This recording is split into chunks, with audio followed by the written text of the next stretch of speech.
बिस्मिल्लाहिर्रहमानिर्रहीम। अस्सलाम वालेकुम नादरीन, आप यूट्यूब चैनल देख रहे हैं, मैं इमरान ख़ान हूँ। नादरीन, एक मामला और उठा हुआ है क्रिकेट को लेकर। एक तो जो शाहिद अफरीदी ने किया, मैं उनको जवाब देना नहीं चाहता, लेकिन मेरा एक मशवरा है कि अगर उनको पॉलिटिक्स करनी है और इमरान ख़ान के ख़िलाफ़ आकर खड़े होना है तो पूरी ताकत के साथ आकर खड़े हों। ज़िंदगी एक ही दफ़ा मिलती है, इसको कुड़ कुड़ के, जल जल के, दब दब के, खौफ के साथ, चलाकियों और अयारियों के साथ नहीं गुजारना चाहिए, बल्कि सामने आना चाहिए। सामने आकर खुलकर मुखालफत करें। ज़िंदगी खुलकर जीने का ही मज़ा है, और ये मज़ा मैंने गुज़िश्ता 2 साल में बहुत लिया। शाहिद अफरीदी साहब को इसका नशा नहीं लगा अभी तक। वो घुट घुट के कभी यहाँ से साजिश, कभी वहाँ से साजिश, कभी इधर गेम डाल दी, उधर लॉबी कर ली, तो वो शाहिद अफरीदी साहब को भी चस्का लगा ही नहीं है। तो खुलकर ज़िंदगी जी लें। अगर वो इमरान खान साहब की सियासी मुखालफत करना चाहते हैं तो वो खुलकर करें और सामने आएँ, ताकि पता चल जाए कौन कितने पानी में है। ये जो छुप छुप के वो वार करते हैं ना, इसकी वजह से लोग उनसे फिर मुतनफ़र हो जाती है। एक बहुत बड़े हीरो हैं, कौमी टीम के अंदर रहे हैं, बड़ा उनका नाम है, और मेरा उनसे कोई मुवाजना या मुकाबला नहीं है। मैं पहले भी कह चुका हूँ, अब फिर कह रहा हूँ। मैं एक आम आदमी हूँ, वो बहुत बड़ा हीरो है कौमी सतह का, शाहिद अफरीदी। लेकिन प्रॉब्लम कहाँ आ जाता है, जब शाहिद अफरीदी छुप कर वार करते हैं, पीठ में छुरा घोंपते हैं और दाव लगाते हैं, तो फिर लोगों को बुरा लगता है। लोग अब बहुत सियाने हो गए हैं, समझदार हो गए, वो सोशल मीडिया पे होने वाली हर वारदात को समझते हैं। तो इसलिए शाहिद अफरीदी साहब को मशवरा है कि खुल के ही आ जाए, अपने हमायतियों को और अपने मुखालिफिन को एक सफ़ में खड़ा कर दें अलग अलग, और फिर अपनी खुलकर सियासत करें। ये तरीका जो है वो, इसमें वो हमेशा खसारे में रहेंगे, ना वो इधर के रहेंगे ना वो इधर के रहेंगे। तो 2 कश्तियों का सवार बन के उनको मज़ा भी नहीं आएगा, तो तकलीफ़ अलग से होगी। अब एक और इशू हुआ, वो इशू है हारिस रऊफ़ का। ये पाकिस्तान टीम के फास्ट बॉलर हैं और लाहौर कलंदर की तरफ से भी खेलते हैं। लाहौर कलंदर की ही डिस्कवरी हैं, और इसमें एक बहुत बड़ा रोल है आकिब जावेद साहब का। और आकिब जावेद बड़े मायनाज बॉलर, पाकिस्तान क्रिकेट टीम के बहुत बड़ा नाम, बड़े अच्छे कोच हैं, बड़े तरीके से उन्होंने नए प्लेयर्स को मुतारिफ़ करवाया, क्रिकेट के लिए उनकी खिदमात भी हैं।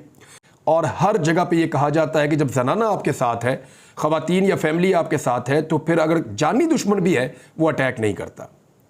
यानी कई दफ़ा ऐसा हुआ कि लड़ाई झगड़ा जिन लोगों के साथ आपका होता है, वो जब अपनी फैमिली के साथ आपके साथ गुजर रहे होते हैं आपके सामने से, तो आप बिल्कुल अपनी नज़रें नीची रखते हैं और आप कोशिश करते हैं कि फैमिली साथ है, इस वक्त मुझे कोई पंगा नहीं करना। ये हमारा कल्चर है। तो इस कल्चर की थोड़ी सी वहाँ खिलाफ वर्जी हुई, उस पर हारिस रऊफ़ जो है वो भड़क गए, उन्होंने हमला करने की कोशिश की। मेरे ख्याल में मैं होता उनकी जगह तो रुकता भी ना, मेरे लिए बड़ा मुश्किल हो जाता उस वक्त कंट्रोल करना। तो उन्होंने अपने आप को कंट्रोल कर लिया, अच्छी बात है। अब ये इंतहाई काबिल मुज़म्मत है और गलत हरकत है, लेकिन इसके ऊपर सोशल मीडिया पे एक अजीब किस्म का रद्द-ए-अमल आ रहा है। लेकिन मैं ये कह रहा हूं कि जिस वक्त हारिस रऊफ़ ने इस्लामाबाद पुलिस की यूनिफॉर्म पहनी, तो उस वक्त वो किसके साथ इजहार यकजहती कर रहे थे?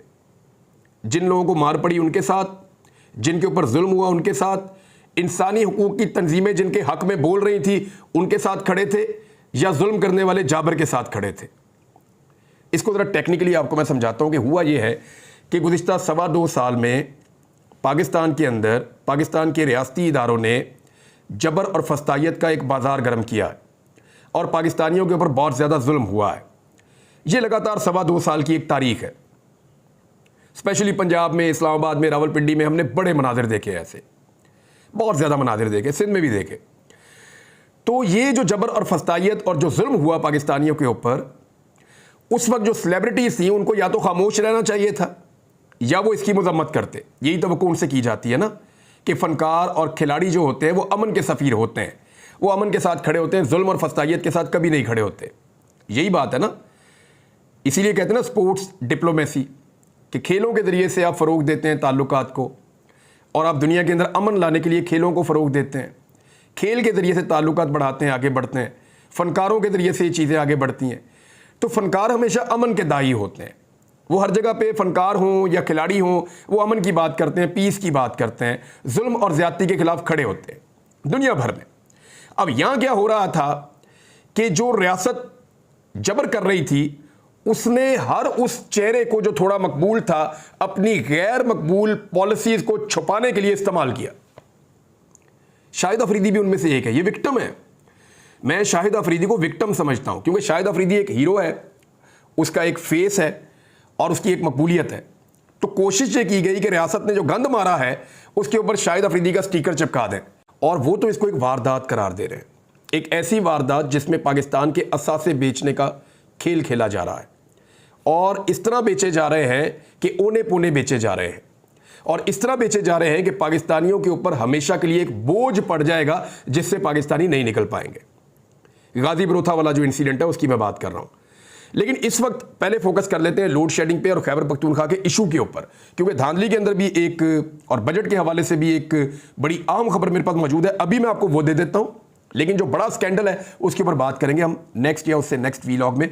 बड़ी तफसील के साथ मुझे रिसर्च करनी पड़ेगी, चीज़ें मैंने इकट्ठी कर ली हैं, सिर्फ मैंने उनको ऑर्गेनाइज करना है और आपके सामने रखना है ताकि हर आम पाकिस्तानी को समझ हो जाए कि एक्चुअली होने क्या जा रहा है, खेल है क्या, खेल कौन रहा है, उसका रद्देमल क्या होगा, नतीजा क्या निकलेगा और पाकिस्तानियों को कितना नुकसान होगा।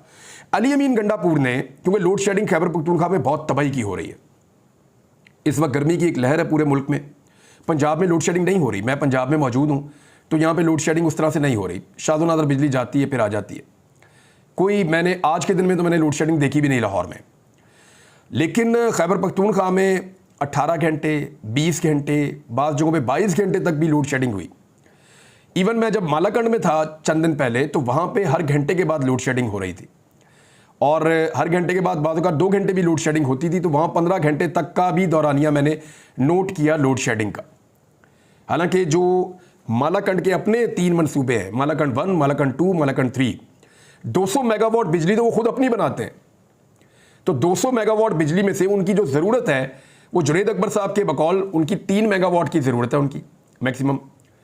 तो अगर 3 मेगावाट बिजली भी उनको 200 मेगावाट में से वापस नहीं मिल सकती तो ये तो बहुत बड़ी कमज़ोरी है, और ये वफाक के खाते में पड़ती है कि जो लोग बिजली जिनके वहाँ पैदा हो रही है, जिनके वहाँ सारा सिस्टम लगा हुआ है, जिन लोगों ने वहाँ पे दिन रात एक करके काम किया है, वहाँ पे वो बाकायदा बड़े बड़े डैम्स बना के उनसे बिजली पैदा की गई है, और अभी बहुत बड़ी कैपेसिटी वहाँ मौजूद है, उसके ऊपर मैं आपसे बात करूँगा बाद में। लोड शेडिंग ख़त्म करना वफाकी हुकूमत की जिम्मेदारी है, अपनी जिम्मेदारी पूरी नहीं कर रहे वो। हमें अपने आवाम के ताउन की ज़रूरत है। अगर नेशनल ग्रिड से बिजली कम की गई तो मैं बिजली बंद कर दूंगा, क्योंकि बिजली आती वहाँ से। अली अमीन गंडापुर ने धमकी दी है।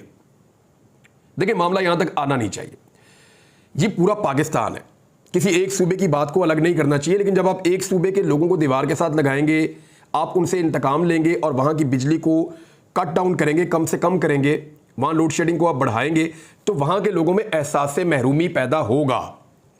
जो बात अली अमीन गंडापुर कह रहे हैं वो सुनने में अच्छी नहीं लगती, वो जायज़ भी नहीं है, लेकिन वो बात करनी क्यों पड़ रही है उसके ऊपर आप ज़रा गौर करें। वो ये कह रहे हैं कि मैंडेट चोरी करके ये लोग बैठे, हम वफाक से दोबारा बात करेंगे, उन्हें मसाइल से आगाह करेंगे, हमें अपने सूबे का हक़ लेना है, हमें अपना हक़ लेने से कोई नहीं रोक सकता। मैं अपनी सारी खैबर पख्तूनख्वा की आवाम से मुखातिब हूँ, मैं अपनी इंतज़ामिया और अपनी पुलिस और वापडा हुकाम से मुखातिब हूँ। वफाकी हुकूमत ने 16 अरब रुपए सूबे के देने हैं। ये झूठ, फ्रॉड और बेशर्मी से हुकूमत में बैठे हैं। उन्होंने कहा कि मैंने वफाकी वज़ीर पानी बिजली को कॉल की, लेकिन उसने जवाब नहीं दिया, हमारा दिया गया टाइम ख़त्म हो गया है।